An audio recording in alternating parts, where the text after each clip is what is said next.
Welcome to the Clay News and Views podcast. My name is Josh Allen, and today I am happy to have with me a person who I wanted to talk to for a long time, a local Clay County resident and teacher, Shannon Hube. Shannon, first of all, thanks for being on the show. Secondly, tell us a little bit about yourself. Who are you, and what do you want people to know about you? Well, I am a teacher of I started thinking about that this morning, adding up all the years, and I'm over 26 years in experience, not just in Clay County, but in Florida. I am a mom to 6 amazing kids. I have 1 girl and 5 boys and 2 granddaughters. Wow, I didn't realize it was that many. Yes, Yeah, that's a yes. lot. Oh, wow. Okay. Yeah, Bless your it heart. is a lot. Yeah. It's a lot of boys. It's a lot of boys. Kind of a joke behind that one. My husband's dad was like, when we had our daughter, he was like, hey, he's like, she's beautiful. She's gorgeous. I love her. But you are going to try again, right? For one with outdoor plumbing. And he was just really big on passing on the name. He wanted the Hube name passed on. And so he said, yes, absolutely. Then we had a boy. And then my father-in-law passed away, unfortunately. But then the joke was that, okay, well, now he's in heaven and he has control of the button. So then it was just like boy, And boy, then nothing boy, but boys boy, after boy. that. I Right. gotcha. So then Savannah comes along. She has her first and it's a girl. And we're like, yes.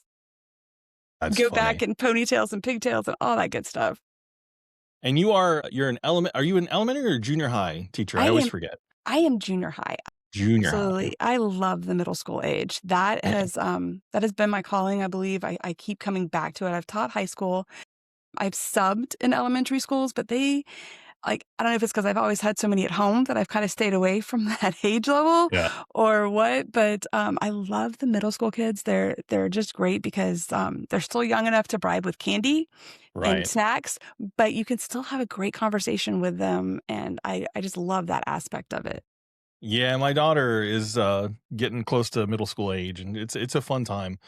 We have one child. My wife and I are the opposite of you. We have one, and we are exhausted. And I can't imagine having 6 children. So God bless the people that can do it. But we call ourselves one hit wonders because our daughter, she's great, and I can't imagine a better child. I couldn't have asked for a better child. So the reason that we're talking today mostly is because you are a teacher, right?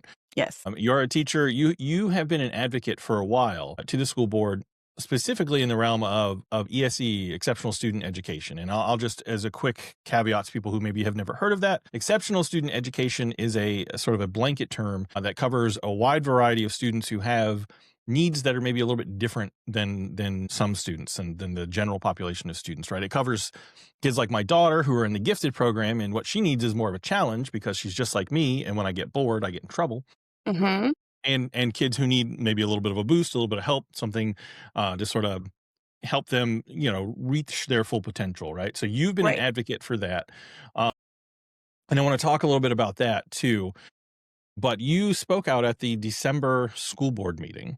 And the December school board meeting was the one where a lot of teachers and other folks were there talking about teacher pay.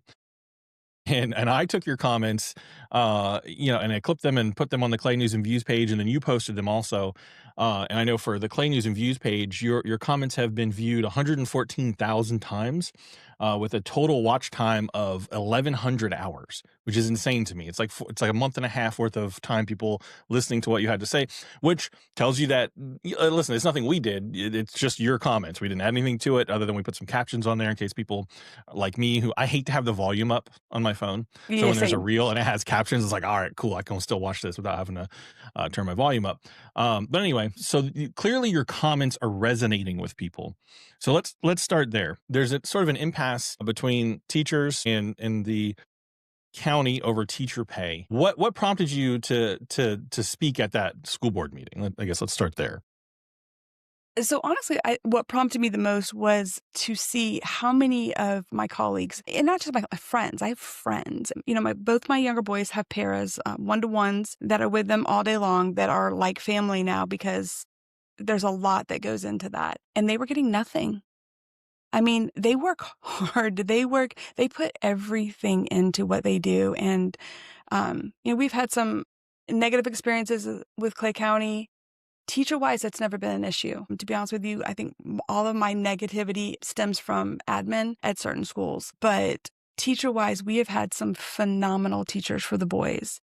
And some of those teachers haven't been teaching very long, so they were going to be impacted by this and not receive any kind of funds. And that hurt me. I mean, I wasn't affected, right? I've been teaching forever in Clay County, and so I was going to get, I'm not going to call it a raise because it's not what it is, right? Because if it's a raise and it's going to be built every year, what it is a salary adjustment for the year. And I just felt bad that those teachers that they were being left out. And then I think what hurt me the most was to see other counties in the state of Florida where their school board members did not take that state mandated raise. They said, you know what? Hey, our teachers aren't able to really get anything this year. Times are lean. We're not going to take it either. And then I saw our school board members take it. And I've seen what they've taken over the last few years, including our superintendent.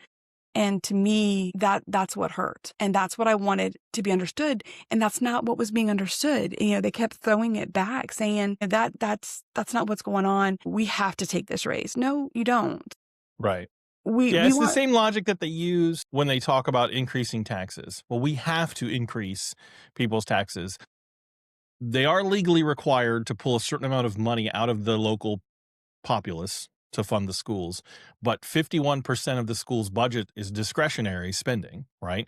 Means that the school board and the superintendent have full control over 51% of those funds, how much they bring in and what they spend it on, which I think ties into what you're saying here. Now, I will say I can see this from both sides of the fence, right? As a person who is in sort of the private world, and I work for a company, there have been times where we didn't get raises. There have been times where the raise was like a 1% or 2% raise. And sometimes, you just say, hey, wish it was more, but thanks for what you gave me. And I don't get the impression that you're not thankful for what you got. But what would you say to people? I heard a lot of detractors after your comments and other folks' comments saying, oh, well, if they worked in the private world, they wouldn't get a raise at all. And it's not necessarily what I took away from your comments, and I'll shut up in a sec here, is that it wasn't necessarily about the dollar amount or the raise itself, but it was how they presented it and sort of the lack of prioritizing pay for people that work there. Right. Right. Is that right? I am grateful. I'm grateful for my paycheck.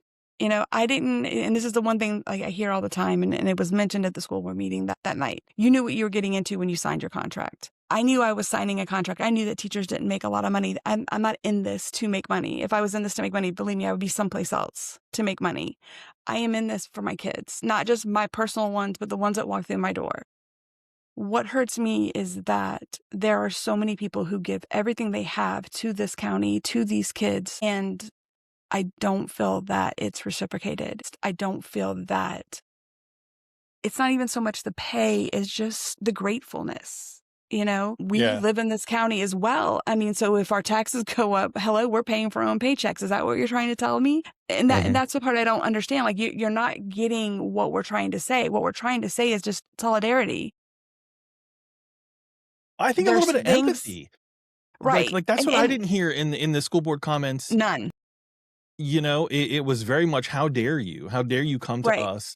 Look at all these things we've done for you in the past, which granted, the current school board members, for their faults and flaws, have the past couple of years tried to figure out a way to allocate money towards increased pay for teachers, whether you want to call it pay raise or adjustment, whatever. Like it's more money. Right. But it it's not where it from year to should year. be. Yeah, exactly. You see, that's the part. So, right. And I know that your wife's a teacher as well. So you see that. This year, I am making less than I have in years past due to Social Security and Medicare, all that kind of stuff that goes into it, our insurance cost, things like that. So I'm making less this year, which is crazy when you think about it. But what gets me is the wastefulness that I see. And I wish I should have set that up for you to see. These stacks we can talk about it. I know about some of the wastefulness, right? So I'll give you a quick example of wastefulness that I see, and you tell me if this is anything similar. So my daughter is in elementary school, and I'm not going to say the name of the school because there's wackadoo people out there. My daughter's in elementary school. I drop her off in the mornings. Lo and behold, one morning, I see that there are two people from the district in district-owned cars that pull up at the same time. They park. They've got tinted out black windows. These are essentially police squad cars that are police marked. I don't think they're even being used for police work, but they have the black tinted windows. Two people get out. They chit chat. They walk into the school, and I'm thinking those two people got those cars from the same place, and they drove separately from the same place to this school to go in and do something at the school. Why on earth would you not just ride together? Why on earth would you not just ride together? The district is sitting on at least 100, if not a couple hundred vehicles. Drive around to county schools. If you don't believe me, drive past the parking lot of county schools, and I guarantee you will see at least one, if not two, owned vehicles sitting in the parking lot. Right. And that's the sort of stuff that I see. I'm just like, it's common sense things. Like you spend money. And then the other thing that I'll say is we say we don't have money for teacher raises, but I know of at least 5 elementary schools that have gotten fancy LED signboards outside the school. And listen, I'm not anti-LED signboards, but where are our priorities? Is that more important than paying our people? Well, You know? and Anyway. it's not just that. It's other. I mean, like I talk about, the boys come home at the end of the year. Now, both of my boys are now gen ed students, so they are in the same mainstream curriculum as everybody else, and they come home with textbooks, like the supplemental materials at the end of the year that aren't touched. Maybe a page or two is taken out, and so now that's, and at one point I had 5 boys in this county, so it's not like it just started happening. It's been happening forever, and I'm like, why? Now, in my particular field, I have standards, but I don't have a curriculum. I'm kind of at the leisure that I can, as long as I'm teaching to the standards, I can supply the materials however I want to. They have to be approved by the curriculum council if it's something outside, but I generally find resources through the Department of Education that I can use in the classroom, or I create my own materials. Because everything that I'm teaching, this is what we're going to be. These are our adults of the future. This is stuff that they're going to need the rest of their lives. Yep. So I have that luxury. A lot of teachers don't. But I know for a fact when this new reading curriculum came out, I know for a fact that teachers were at that school board meeting and they were begging not for it to be approved. Not this one. And then somebody else got up there and said, oh, it's rigorous. And I swear if I heard that word one more time, I'm like, it's not. That's the problem. But then there's the other end of that spectrum too, that a lot of people, I don't know how many people from the outside looking in would know. So in the school year ends last year, right? So the summer of 2025, there is a program called PENDA that 5th grade science teachers and other elementary school grades, and maybe even junior high, I'm not as familiar with the junior high world. The district, on a whim, in my opinion, decided to yank the PENDA contract because they had a shortfall because they're bleeding students, right? So instead of looking at that PENDA program, seeing who is using it and reaching out to the teachers and saying, hey, are you really using this? They just decided to kill it. And they didn't tell the teachers until a couple weeks before school started. Now, most people think teachers have summers off, and that is true. But I've never met a teacher in my life, never, not one teacher that doesn't spend a big chunk of their summer planning for the next school year. Right. So yes, they have the summer off, but they are doing work and they are planning what they're going to teach. They're planning what the materials that they think they're going to have access to, and have the rug pulled out from under them a couple of weeks before the school year started. Yeah. It's both ends. It's the wasteful spending, and then it's the things that people are actually using. It's as though the district has no idea what it's like on the ground in the schools doing the actual work of teaching the students. And I've said that for years. So yeah, and that's what's frustrating as well. And taking a step back to what you're talking about, having the summers off, a lot of us don't have the summers off because it's not just professional development or getting ready for the following school year, but a lot of us are supplementing that income because even though we get our checks, we have to make them last. And even I am blessed to have a spouse who has had the same job for 30 years and he breaks a great income, but we also have 2 boys with special needs. Right. And we have outside therapies, outside things that we have to do that aren't covered by insurance. I went yesterday. My son has, I have to look up the exact wording of it because it's crazy. We thought it was like collapsed arches, but it is actually called a posterior tibial tendonitis dysfunction. Oh my gosh. Right. So huge things. And when the guy saw him yesterday to fit him for the orthotics, he goes, these are going to be a temporary fix. He goes, you're looking at $300-$400 for what we're doing now. And we're going to have to come back in a few weeks and, possibly 3-4 months and get the next step up, which is going to what he needs, what he should probably gotten this time. And none of it is covered by insurance. Right. So, yeah. And so that's like, you teach outside. Well, yeah, I get the summers off. I would love to be able to spend this with my boys. For the past few years, I've worked for the Florida School for the Deaf and Blind as well. So I have not. I work all summer with them. This past year, due to health reasons, due to my boys coming to a new elementary school and being near me, I don't have that luxury to have those outside jobs anymore. and I need to focus on them. They're getting to an age now, especially being in gen ed, where we have to focus more. We have to do more with them because they need those additional steps that other students might not need. Right, and that's why you've been an advocate and still are for Yes. the ESE programs because you live and breathe that experience with your 2 boys that have those Right. special needs and need those supports. I don't And know if it's, people know that. I'm putting that out there because there may be somebody listening who's never heard of you and doesn't understand any of that. So how has their experience been? Is it because I know at one point they were facing some challenges, within the school district, but you and I are Facebook friends, and it seems from the outside looking in as though they're really starting to thrive in the sort of the general education setting, and it seems like they've grown and matured a lot just from an outsider's perspective. So I'd be curious to know, is that sort of yeah. how you feel? How do you feel So it's going, I guess? I guess, okay, well, I'll take a step back a little bit. So a few years ago, I read a book called A Rainbow Over My House. And the lady talked about healing autism and what she had done and how she had gotten to where she was and who she had talked to. And I reached out. And I guess one of those things I wasn't like clearly thinking, I used my school email. So she saw where I was and she says, hey, she goes, this doctor's right down the road from you. And I mean, because my husband and I were ready to pack our bags and fly to wherever this doctor was to give our boys this opportunity. And I was like, are you serious? And she's like, yeah. I was like, well, that's not a sign. I don't know what is. So we reached out to Dr. Buckley. She doesn't just take anybody. I had 22 pages times 2 for work. I had to, like questions I had to answer about the boys. And then she saw my boys. And it wasn't like a doctor's visit that you're prepared for, right? You go in there thinking, okay, I'm going to be here for 5 minutes, just like any other doctor's visit. We were there for 3 hours.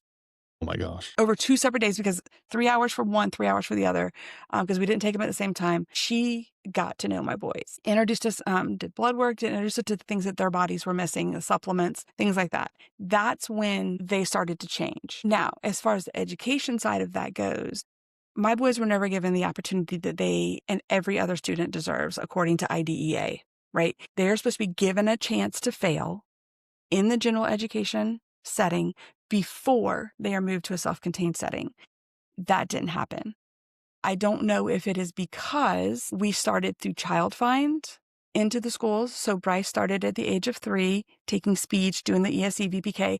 I don't know if it's because we started there. And of course, I didn't know what I didn't know at that point, that they just kept him in that track, or if somebody dropped the ball, right? So they have always been kind of a self-contained area up until I had an amazing family liaison for the county, Jill McLeay. She was the one that said, hey, she goes, you're stronger and smarter and more powerful than you realize. You need to keep going. She got me into Partners for Policymaking, which is through Florida Disabilities Council. It's a great program that I highly recommend any parent of students with special needs apply for, because it is an application process. But you spend once a month learning everything you need to know about IDEA and special education, and just being an advocate for special needs and becoming, it's not just special needs parents, but people who also have special needs, being self-advocates. Right. So teaching my boys to able to advocate for themselves. So I went through that. And that's when I started seeing other things that were happening in this county. So Bryce was put on access points at 5. What is that? And so So people may access not know. points, right. So access points is a modified curriculum. Basically, he would be, at that point, if I had left him stay on that track, he would stay in the school system until he was 22. Then he would graduate with just a certificate of completion. Basically, at that point, they had wrote him off at the age of 5. They had basically said he is not going to be anything accountable. We can't, he's not going to be able to learn. I have had a principal I overheard say 8 or 18 in a classroom. It doesn't matter. Those kids can't learn anyways. Oof. Oof. Yeah. And Oh, that's terrible. Yeah. I brought that up at a school board meeting. And that principal was sitting in the room when I brought it up. But that really fueled the fire inside me, because my boys and other children, my biggest thing is just presumed competence. You'll hear me say that all the time, because these kids are so much smarter than people give them credit for. Brock might be non-speaking, but believe me, he is way more intelligent than some of the people that I know out there. Yeah. And just given the opportunity. So I had to fight. I had to keep fighting. And as an advocate, and I advocate for other parents in the county, because again, you don't know what you don't know. And I feel like a lot of times they go into these meetings and they throw out these jargons like IEPs and ESY, and they throw all these things out, and these parents don't understand what it is, and they just, okay, and they just accept it and they move on. And what I feel like my job is not as an educator, is to make sure that these parents know what is there for them and what their students should be receiving. Right. I will say that the one thing I love about my admin at my school is that if they have any questions about anything or they're concerned, they actually ask me. They're like, "Hey, what do you feel about this? Like, is this okay? What can we do?" And I love that because they are so willing to make sure that they are following everything that they're supposed to be following. Right. But I've had to fight and fight and fight for these boys. And I actually had to go out and get disability rights involved in my situation, because the boys were not given an opportunity to be in the general education settings, which they were on standards. Same subjects that everybody else takes. My boys were just taking in a self-contained unit. So we gave them that opportunity. They did extremely well. I fought. The data in their IEP show that they could use a one-to-one in the classroom. That's not something that, this county tries to say that's the most restrictive environment. It is not. It is general education settings with support is the least restrictive environment there is. I put them out there and the boys showed what they were capable of. Fast forward to this year, we moved to a different school, which I wish I could shout the school out because they are absolutely amazing. And if anyone goes to my Facebook page, they'll see where the boys are. This school sat me down and said, "Hey, what are your expectations of us?" Every one of the boys' teachers, they're one-to-ones. And when I say every teacher, I'm talking resource teachers, core teachers. Everybody was there. The nurse was there. And I said, "I want you to treat my boys like you would treat any other student. Hold them to those high expectations because I promise you, if you raise that bar, they will meet it." I have sat through 2 IEP meetings so far this year. I have another one coming up. And I promise you that every time I've sat down with these teachers, they have come to the table with ideas. They have said, "This is working. This is not working. This is our suggestion." And they have also said that your boys surprise me on a daily basis, that you told us what to do. And, like Brock, for example, I warned him. I'm like, "Look," I said, "that kid will test you." I said, "He will find your weakness and he will exploit it." Because he's like, "Okay, you're going to be weak. You're going to let me do this. Trust and belief." He heard his name. I said, "Trust and believe he will use that against you." So one day he tried to cover up his head in class and the math teacher goes, "Not in here. We're going to work." Brock looked at him like he was offended and shocked, put the blanket away, and then has never given him a situation since then and just There comes you in and go. works. And the teacher said, had I not done that, he goes, he would have come in every day and covered his head up and Right. not worked. And I'm like, Yeah. absolutely. And I'm like, that's the thing. And that's what I want people to understand. I'm like, these boys will test their boundaries, but now Bryce, my biggest thing with him is he is so far behind in reading.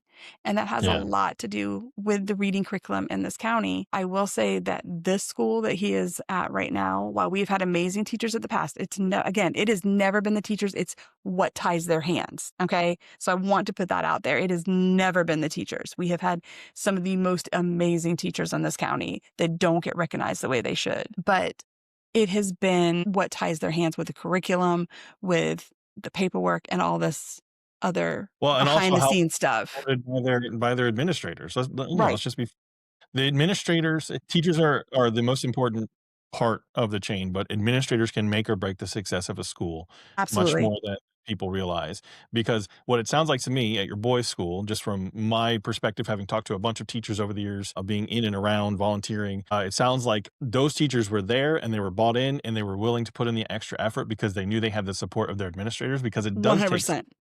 from those administrators, because when you're dealing with kids that have special needs, it does take extra effort and extra work and extra time sometimes to figure out, to come up. If nothing else, the administrators have to create an environment where the teachers have time to sit and think about ideas to bring to the table when they come to that IEP Yes. meeting. Oh, so much that. And they have to feel supported. And that's the biggest part of it is they have to feel supported, which is, like I said, why I'm blessed where I am, and why I will stay there as long as I can. I know that I'm staying there until the boys get through. And then everybody's like, "Well, you need to start thinking about other things." I don't know if I want to go to the high school after that. I don't know if I want to give them their own autonomy as they get into high school. It's something that we'll approach when we get there. But I love where I am because I do have that support from my admin, but it's not just me that they're supporting, right? They know that I have their backs. I won't let them go down the wrong path. But if they question, if they have a concern, they're not afraid to ask. And I love that. And it's what I love about where the boys' school are, because I know that that admin supports their teachers so fully that the teachers aren't scared to come up with ideas. They're not Right. walking on eggshells, where in the past, there are some teachers that had some amazing ideas, but knew that they couldn't go to their admin because their admin didn't support students with special needs. And some administrators create environments where if something doesn't go perfectly, it's a blame game, and then it's, Yes. other things that teachers are held to a standard that's impossible for any employee. There's no employee that works for any company ever that has been perfect and done everything perfectly, right? So teachers are Right. human beings. Things aren't going to go perfectly. Well, all I have ever heard teachers ask for is for support when they're right, and accountability when they're wrong. I've never heard a teacher say, like, if I've done something wrong, I don't want to hear about it and I don't want to learn and grow. But the flip side of that is there are also times where the student, and I'm not talking about you, but in general, the student or a parent is in the wrong. And Yes. as much as I advocate for parental rights, and I think that is important, there are times where administrators need to support their teachers and look that parent in the eye and say, listen, dear parent of so and so, we love you, we love your student, but this can't continue. Right.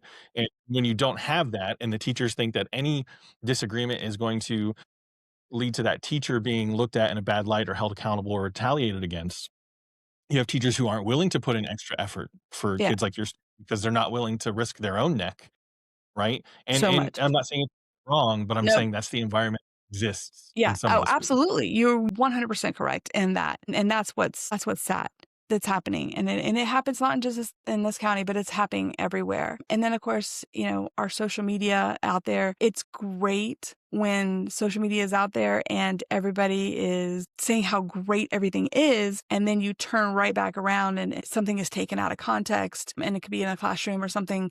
And then it explodes up, and people aren't given the opportunity to explain. I mean, I think that's one of our biggest fears, you know, in my classroom or any classroom, is that it's always that he said, she said. And when kids go home to their parents, that's what worries, because like if something is taken out of context, how is it going to be Or hey, interpreted? listen, I'm just gonna say it. Some kids lie. Every kid you have ever met has lied to try to get out of getting in trouble. Yeah. Of being in trouble. It's just it's a part of childhood. Every child you've ever met has lied. So as a teacher, if you're sitting with admin who are just going to default to like, well, we don't want to have issues, we don't want to have problems, we just want to squash it, they're not going to investigate whether the child's telling the truth. And kids in schools where administrators don't do their job properly know that that's happening. And Right. they find out, your son is no different. And every other student, they're gonna find the buttons, they're gonna press those buttons, and they're gonna do what kids do. That's what Hmm. they do. So anyway, And I think a lot of that comes back to the relationship that teachers build with their kids too, right? So in my classroom, I have two rules. Very simple. Don't be that person and don't do dumb things. And we learn and we grow over the semester. They'll do something and I'll be like, okay, now which rule did you just break? And they'll be like, I did a dumb thing. And I'm like, yes. Okay. And I tell them that, but that's how we learn. That's how we grow. And that's what I try to teach them. I'm like, I said, this room, I want you to come in here and I want you to understand this is a place for you to make mistakes, right? I am not going to write you up if you accidentally say a bad word. It happens. We all do it. Now, if you come in here and you're cussing at me or you're cussing at another shit, that's a totally different situation. If you right, drop something and you say shit or something like, I am not writing you up over that situation. right, Okay. I look at you. I don't even say anything. You get the teacher look and you're like, sorry, Miss Hube, and we move on. Like, and that's one of the things I'm like, it's how you grow. But there are teachers out there that aren't like me, you know, but to me, these kids have got to learn the autonomy. They've got to learn their boundaries. I had an amazing teacher for Bryce one time because as a child with special needs, who's very literal and has 4 older brothers that thought it'd be funny to teach him all the bad words, he would pot them out sometimes. His favorite right, saying was, what the hell? And that was modified. But right, his teacher said, hey, you got to know your audience. Right. right, So for a long time that, Bryce would come back. He says, hey, I got to know my audience. I have to know my audience. And I'm like, that's true. I said, so there's times that you can say those words if you're around your brothers and mama's not listening, or, you know, Right. by yourself, but Yeah. you don't just go out and say them out in public. Right. And so, it's those teachers that build those relationships with students that give those lasting memories that we need and that we're losing in this Right. county. Yeah, because there's this mode that people get into, myself included, as an adult. Like, we forget what it was like to be children, and we forget that we have learned to internalize a lot of our grumbling, right? Mhm. Things are said to me, and I'm told to do things all the time that I'm just like, this sucks and is stupid and I hate it. But I've learned as I've become an adult, I just say that in my head because no one cares Mhm. anyway, and it's not going to change it. But and I have learned when I'm having some sort of emotional turmoil to internalize it, deal with it, not to suppress it necessarily, but I can't just go crashing out, as people Right. say, every time I have emotions swell up. But we forget that children are children and they don't have the same experience, and they're still learning to control their emotions, and they're still Right. learning to control situations. They're still learning to intercept their thoughts and their reactions, and not always react in a certain way. And it's good to hear, I mean, I hear it from teachers all the time, but it's good to hear someone else also say that, like, a little bit of graciousness sometimes can go a long way. So, like, if a kid is having a bad day and they're freaking out about something, as long as it's not continual and purposely disrespectful, like, you have some time to sort Yeah. of be gracious with them. And that's the difference between, like, when we're parenting here at home, my wife and we have my daughter for her entire childhood, right? So we have thousands of little interactions with her where we can let her decompress and get things out. We don't always have to, like, come down harshly on every little thing. We have time to teach her, Mhm. because we talk about discipline in schools and disciplining children. Well, the root of the word discipline, the root of the thought there is to teach your kids to know what to do and how to do it. And unfortunately, teachers don't have as much leeway, especially at the elementary level or in the higher levels where there's lots of kids in a class. Sometimes there's certain behaviors you got to clamp down on. Right. But where you can, to build those relationships with kids, like you said, sometimes like, listen, okay, you messed up, don't do it again, right? Let's move Right. on with life. It doesn't need to be Harped on. a big deal every time, right? Right. So anyway, And it really does yep, make a difference when they come in and they realize, okay, I can make a mistake and Miss Hube is not going to hold grudges and she's not going to be, upset at me for the rest of my student career. But the biggest thing is, sorry, no worries, no worries. He said, hey, he's got the zoomies, as they say, right? Yeah, yeah, he was running to get his headphones and then running back. But it's been a long week. We would just come back from Christmas break into yeah, a week of everybody's school. tired.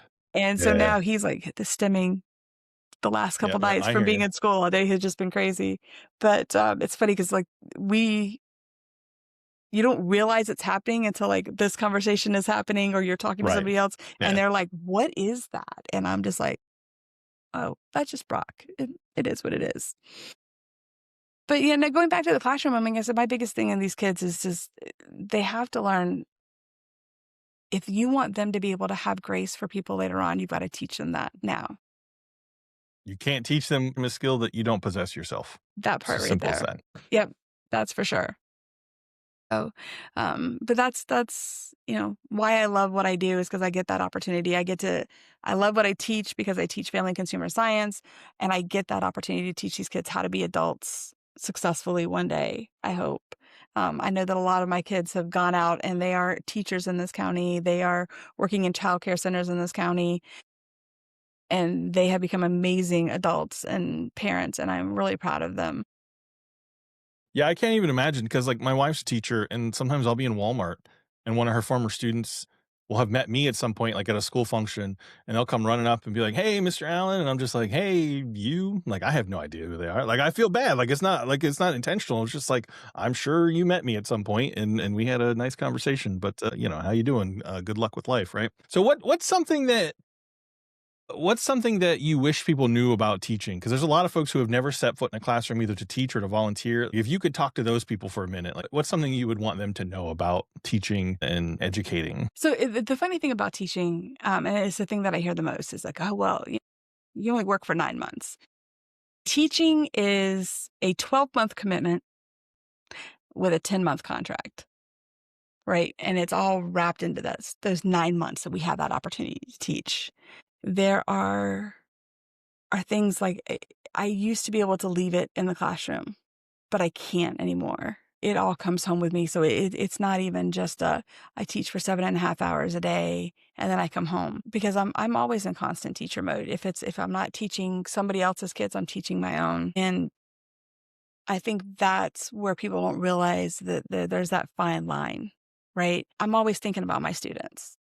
I know you can, if you talk to my husband, he'll be like, "Oh yeah," he'll ask me how my day is, and I'll tell them about things, and I look at my students and I worry about them on a constant basis, because I'm like, how can I help the students? How can I reach the student? I'm at a point now where I am teaching kids of kids that I've taught, which is That's crazy. surreal. It's Yeah. surreal. I have one this semester, and it's funny because I swear, like, over the course of my time here in Clay County, I have taught, I feel like, everybody in his family. And it's funny. I have a very close relationship with some of his family members. And it's funny because he walked in and he knew right away. He goes, "I'm yours, Miss Hube. You got me. I'm gonna be on my best behavior because you know everybody." And I was Yeah. like, Yeah, a year or 2 ago, my wife and I went to the wedding of one of her former students, and we're sitting there, and I looked at her and I was like, "Are we old now?"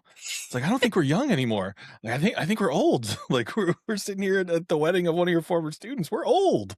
So, yeah. it's crazy now when I look, and it's funny because, like, one of my former students just got married, and I've seen her kids, and it's funny, like, when I see them in the schools and I see them teaching, and I'm just like, I said, it's that proud teacher moment. Like, I taught you in high school and now you're out here teaching or doing other things. There's the corporate kids out there. There's some that I've kept in touch with.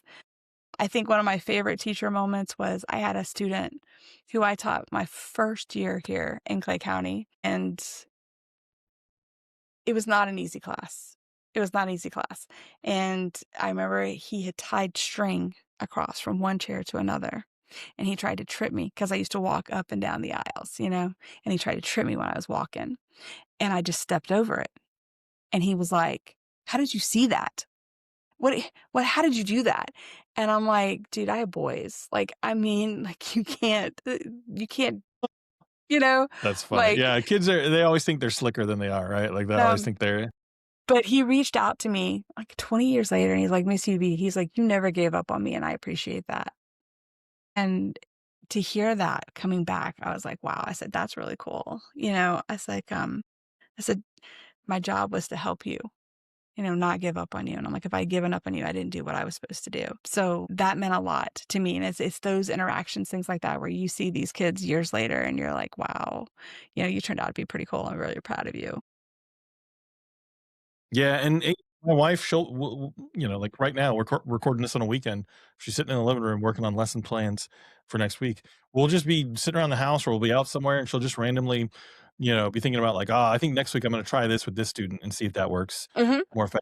Like, it's something it's every good teacher I've ever met has that same sort of, their brain is always thinking about how to do it better, how to reach the kids, how to, be as effective as possible. Um, if you were superintendent, so let's say something happens, you get elected, you're in charge of the school district.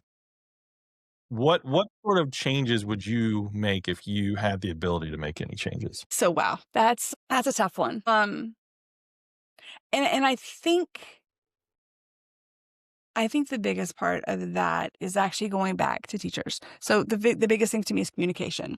That is what I have been in front of every school board meeting when I've talked. Transparency and communication are my two biggest things, right? One of the comments that I made at the December meeting, or actually I think it was in the post after the fact, was that we shouldn't have to have a degree in finance to be able to figure out where the money comes from and how it's spent. I know that one of the comments was made about, there's a book out there that you can read that explains this all. To me, parents, community members, we need that transparency, right? We need to be able to not have a degree in finance to go in there and say, okay, well, this is where the money is being spent. This is how it's, this is where this is coming from. This is what we can't spend. This is what we can spend. Um, it needs to be a little bit more transparent. But my biggest thing always has been communication, right? Communication is that people can't support what they don't understand.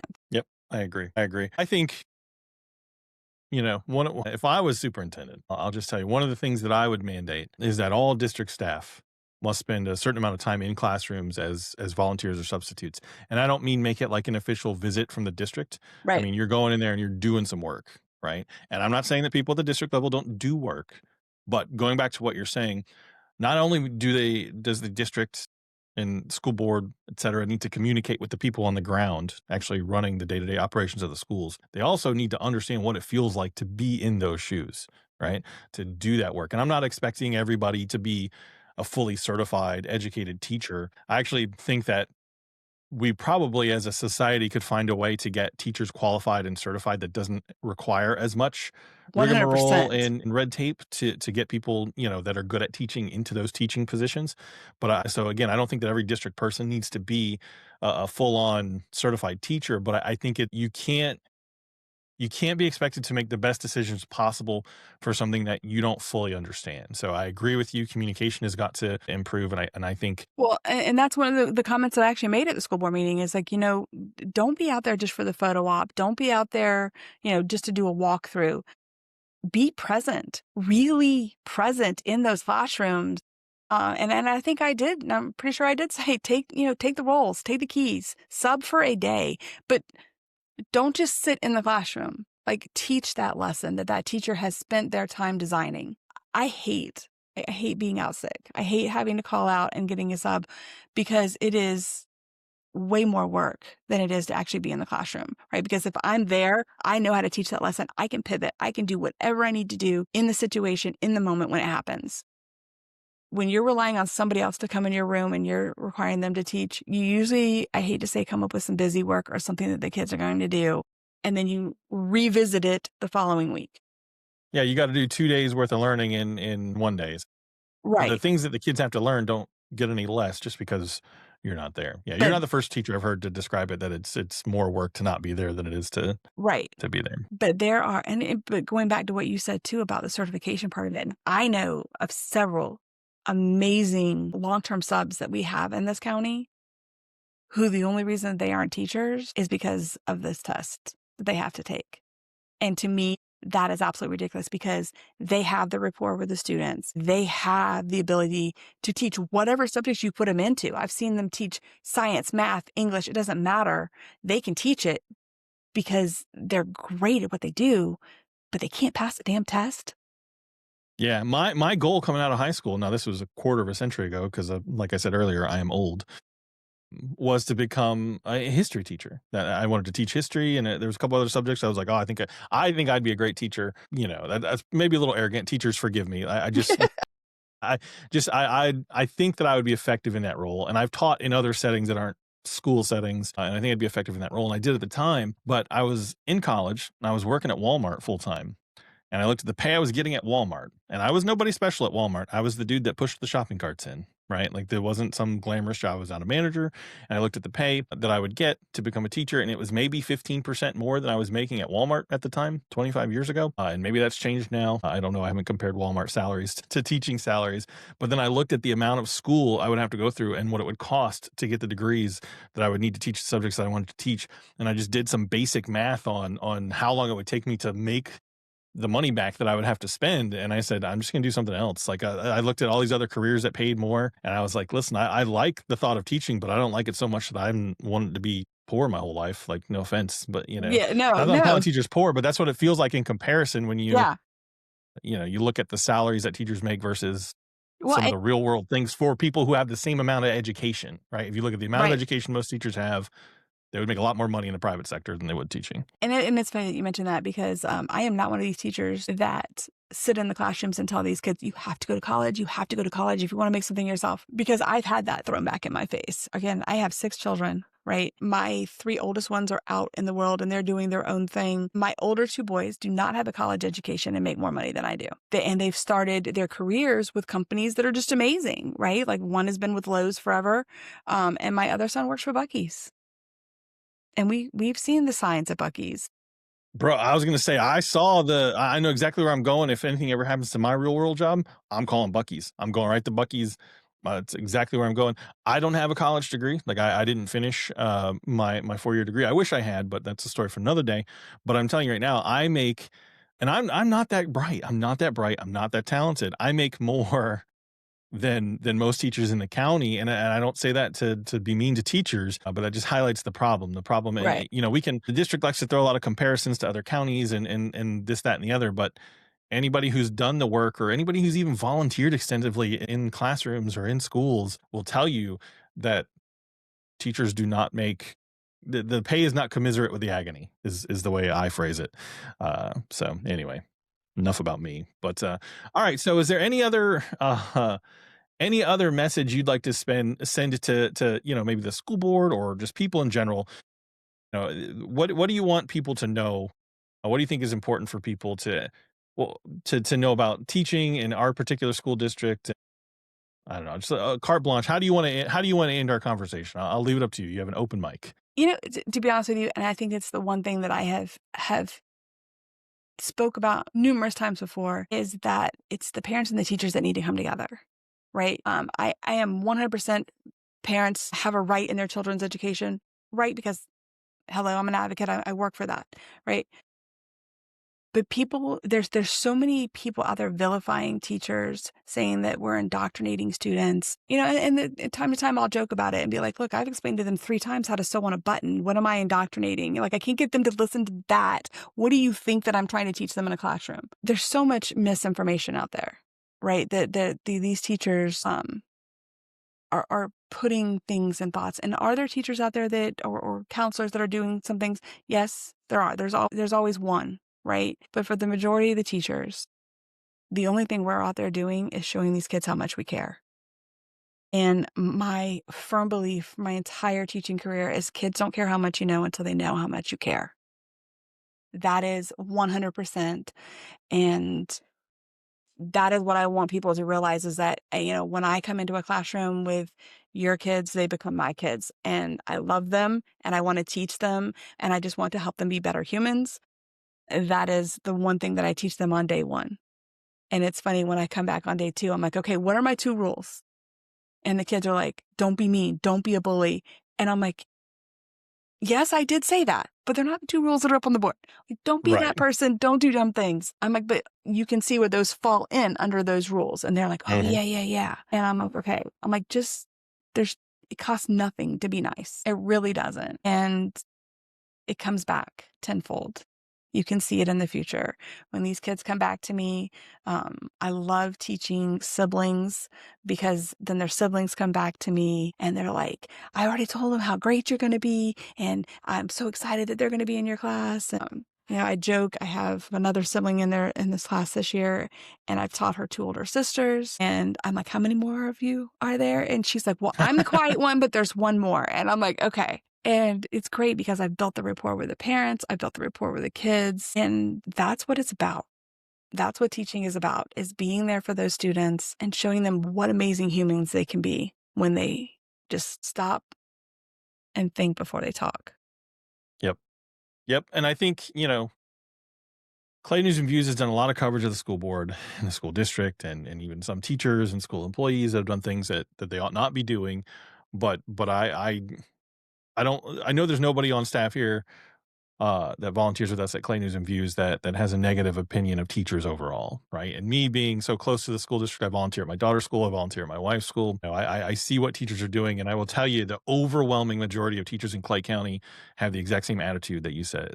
They want the kids to succeed. It doesn't mean they're not frustrated sometimes. Doesn't mean they're unhappy with their job overall.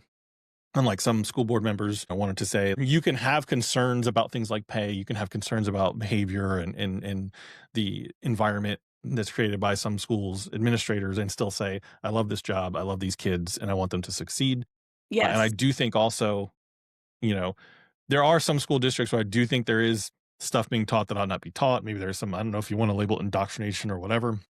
But having been in the Clay County School District as much as I have been in it, and I haven't been everywhere, it's much, much, much less here than it is anywhere else. We are very fortunate, to have the teachers that we have here. And I thank you for teaching. I think, if you're a teacher listening to this, teachers have had an impact on my life, my wife's life when we were growing up, my daughter. I have nephews and nieces in the school district here, and they've all had very amazing experiences here in Clay County schools. All right. Well, I think that's it for me. I do want to ask you the important questions at the end here. I call this the hot seat, so I hope you're Okay. ready. I didn't tell you this ahead of time, but these are easy questions. Okay. There's not really wrong answers, but I will make fun of your answers. So the first question is, Are you a Coke or a Pepsi person? A Coke, 100%. Okay, Well, that's okay, the but right wait, no, wait answer. a minute, because I do like Mountain Dew. Mountain Dew's fine. Okay, Specifically, the fight is between Coke and Pepsi. Coke is the correct answer. Pepsi is for the apostates who don't understand what good soda tastes like. right. This interview is Android. actually costing me a Coke, just so you know, because that was the deal that I made with Brock. Is that Okay. yeah, that after we get done with this, I have to go buy him a Coke. So All right. Hey, there you go. he's got great taste Uh, too. and then the last question from the hot seat is: are you an Android or an iPhone person? I am an iPhone, 100%. Okay, listen, hey, you're 2 for 2. Look at you. All right. So, all right. Well, I appreciate your time. Thank you for everything you do. Keep advocating for the kids. Absolutely, You know, yeah. and I'm not going away. I hate to say that part. yeah, I mean, I didn't think you were. they probably don't want to hear me say that I am not going away, but I am not going away. Awesome. Well, appreciate your time and thanks for coming on the show. Absolutely.